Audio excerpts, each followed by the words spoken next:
Hello, everybody. It's Max. Welcome to Crypto Talk Now. We're going to go ahead and jump into today's quant coverage. One of the key takeaways I want to leave you all with this basically, the supply and demand of the assets that you hold. What does that entail? What is the significance beyond just that? So, without further ado, let's go ahead and jump into today's quant coverage.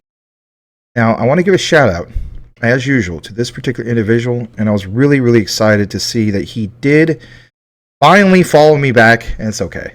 It is basically Quant Papa. I'm full screening this because he's always provided great content and so on, and I just thought, I was really pleased to see that he followed me back, and on top of that, he's been commenting on our show in the comments in regards to the recorded video and so on.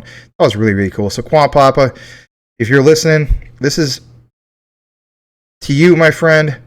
Keep up the good work. You're doing a really good job, and the community really. Guys, follow a really great content creator, and that is at Quant_Papa. He is the one who provides a lot of these particular clips. We have shout outs to anybody who does the same. So keep up the good work, my friend.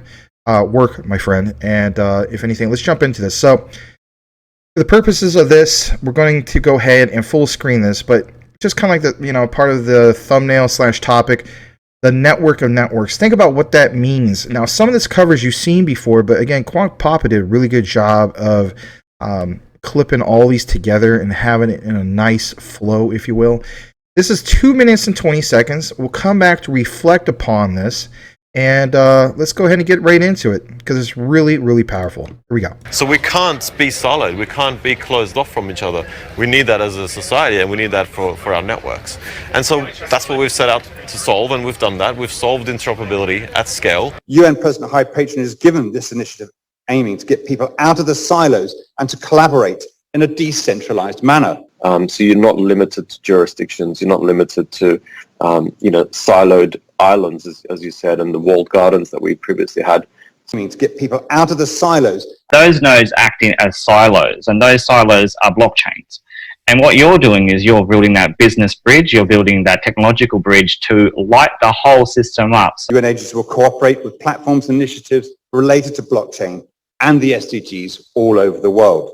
Truly enable that globalization, cross-border trade across the world for the first time.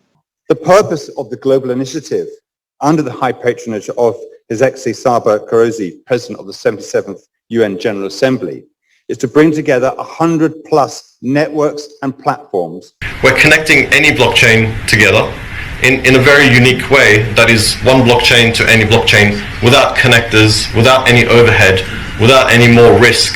So we're doing it at internet scale, and we're also allowing people to connect blockchain networks and the whole blockchain world to existing networks through the Overledger. Is to bring together 100+ networks and platforms. 100 blockchains out there, right? Providing any-to-any interoperability, so you're not limited through connectivity or routing between different blockchains. You're open to all.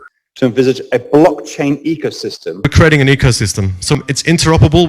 We can connect any to any in terms of existing networks, blockchain networks, different technologies. And strengthen the foundations. And so what we're doing is we're using all these advanced technologies, including blockchain, to really reshape and re-architect the foundational architecture of the system. So we're re-architecting what we should have had in the first place, honoring that original vision of the internet and the networks that we all use. So in 5 years' time, where it's going to be, I think value will be derived in the trillions because, excuse me. I think we're going to have our internet moment in the next 3 years because we're ramping up and the technology is increasing. So to me, it makes sense that we'll have two coexisting internets, one for internet for transacting information and one internet for transacting value.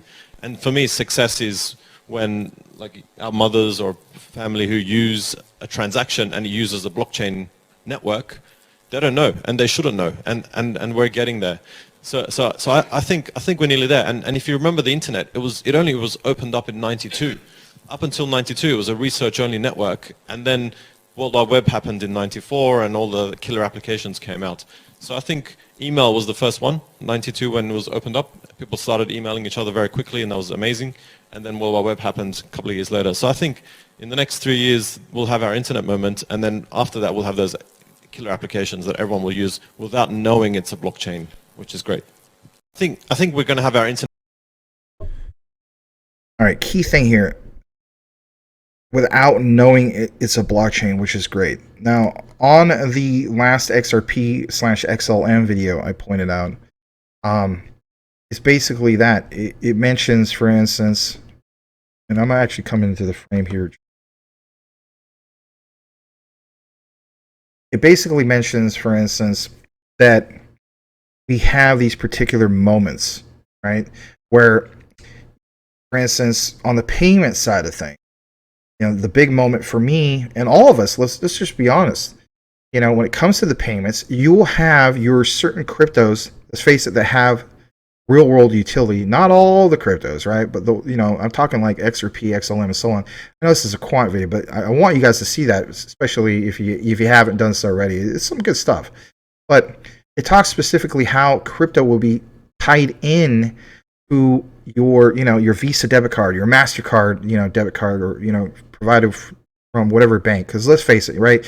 Like I have Wells Fargo, right? So for instance, you know, it's a Wells Fargo Visa. You may have a different bank. It might be like a such and such bank MasterCard. But whatever the case be, how that's tied into crypto and what particular ones have that utility to do those payment APIs. And again, when I think of the likes of Quant, I think of myself, oh, think about how they're making everything interoperable. So it might not say specifically like, you know, Quant has a Visa partnership, and you know, you see the name of Quant. That doesn't matter. Like he mentioned in this particular clip, Gilbert Verdian, how basically just it works, and we know it works, but you don't even realize what it's tied into. Think about what Quant, how many different ones Quant is tied into, right? So you have things working without even thinking about it. Why? Because you don't need to know. I should say you don't need to know. We need to know as us researching these particular projects. But the mass public, they don't need to know. Kind of like when, for instance, your power. You know, it's like that power's on their house and whatnot. I mean, you may know the particular power company and so on, but you don't know all the ins and outs of, you know, what particular, you know, different types of, I don't know, I want to say wires from this particular manufacturing company that made that happen, or for instance, you know, your local ISP, right? They might have that connection with Cisco, or you name it, right? The point is, you're paying for those particular bills for those particular services. Why? Because those services work, and you trust that they work because they have been working. We're going to get to the point when it comes to the likes of Quant where that makes sense as well. You don't need to worry about all this other stuff that's in the background. You just know that it simply works, efficient. If anything, it's faster, it's more secure. Those are the key things.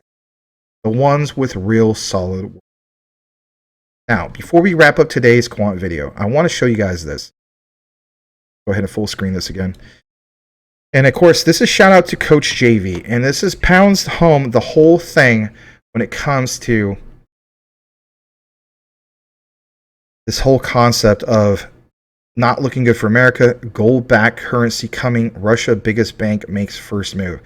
This pounds home the whole thing of, for instance, think about it for a moment, right? And that is not just the interoperability, but the supply and demand for Quant, right? That's the key thing I want you guys to get from that.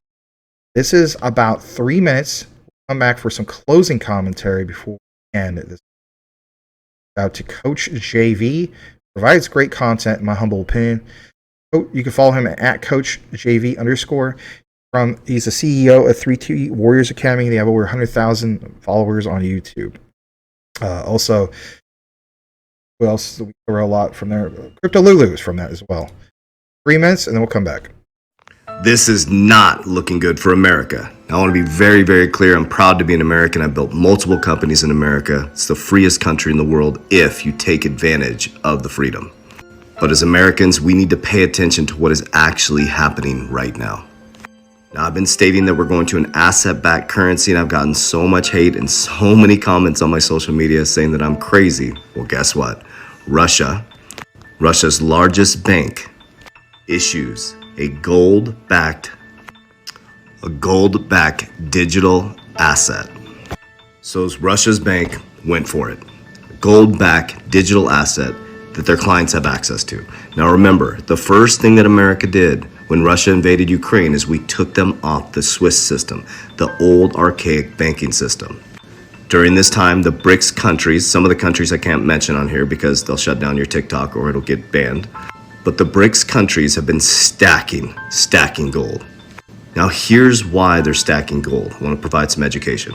Since 1971, America detached from the gold standard, making the American dollar fiat, which represents fake money. A dollar represents nothing other than your perceived value in it. So around 1973, America was like, we better do something about this. So we worked with the Saudis to create what's called the petrodollar. What we did is we provided defense to the Saudis for a deal that said all oil would be traded in US dollars. Now this has been happening since 1973, but you're going to start to hear the word de-dollarization. Just go to my YouTube channel, link in bio, I'll break all this down for you.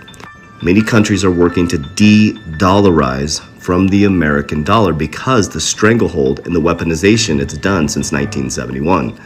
So countries like Canada that hold a lot of American dollars on their reserves are starting to get a little iffy and scared because the US dollar is in a tough position. So if countries come together and decide to de-dollarize, what does that mean for the US dollar that is dominating right now? So with our interest rates skyrocketing, that increases the value of the dollar, and us crushing other countries, people are getting frustrated. They're stacking gold, and Russia just showed us that what I was saying was true, that they want to go back to an asset-backed currency, which would balance out the monetary system, bringing back in an even playing field. We're going to go to a bag of currencies, which is actually going to regulate the financial system versus the dollar dominating the financial system. There's one country that starts with a C that's in the BRICS that is a dominant force right now in the financial system. I highly recommend you dive into Ray Dalio's studies and understand historical patterns for 500 years. We are living through unprecedented times. So we're going to go into a digital currency, asset-backed digital currency, blockchain technology, on-demand liquidity. Warriors! Rah! All right, so shout out to, again, Coach JV. And here's the main takeaway I want you to have from this is that particular, so the supply and demand. Because, I mean, it simply makes sense. Think about the Quant connection, all right? You may think, well, he didn't specifically, mention Quant. He doesn't need to mention Quant. And by the way, he does cover Quant quite a bit on his own particular channel, as well as his Twitter, and so on. Now, what I want to state going further, or I should say in closing, and that is this. Be on the lookout for the next Quant video, because let's face it, if I did it on this particular one, it would be probably about an hour-long video. On the next particular Quant video, take what he just mentioned, Coach JV, and you will be able to apply it towards this next particular Quant video that we're going to have outlined for you. It's going to draw these particular connections I'm referring to. Again, there's so much supply and demand for the likes of Quant. How do we know that? Well, I'll give you a brief intro into this particular up. And that is, for instance, you saw, or some of you seen, that Gilbert just got back, for instance, from Massachusetts, right? From the Boston area and so on. He mentioned specifically working with the likes of MIT. No, I'm not referring to that video that we did a while back where we did confirm that particular Quant connection with CBDCs. We already established that. But as of recently, just got back, Gilbert himself, from working with MIT, working also with the Fed in regards to a US-based CBDC. You're not going to want to miss it. Because if anything, it's going to pound home that much more in regards to the Quant connection and the tremendous amount of supply and demand that's going to happen here soon when we get into what I like to refer to as the utility run, which will trigger the bull run going forward in 2020. So understand the difference between the start of a bull run. Also understand the difference. If you haven't understood it, it's okay. If you do understand it, then that's even better. Understand the difference between the start of a bull run and what is referred to as all-time high. Big difference. I look forward to presenting that to you guys here soon, within the next day or so. Excites me to be able to provide these particular deep dives for you guys, and I've gotten a lot of great reception. So has Larry here at Crypto Talk Now. If you enjoy some of this particular deep dives or short clips, you name it, or discussions of the likes of Quant and some of these other ISOs, join us on the live show, 9 p.m. Eastern, 6 p.m. Pacific, for Crypto Talk Now. So guys, thanks again for watching. By all means, hit that like on the way out if you don't mind. Really do appreciate it. And you all have a blessed day. See you on the next one.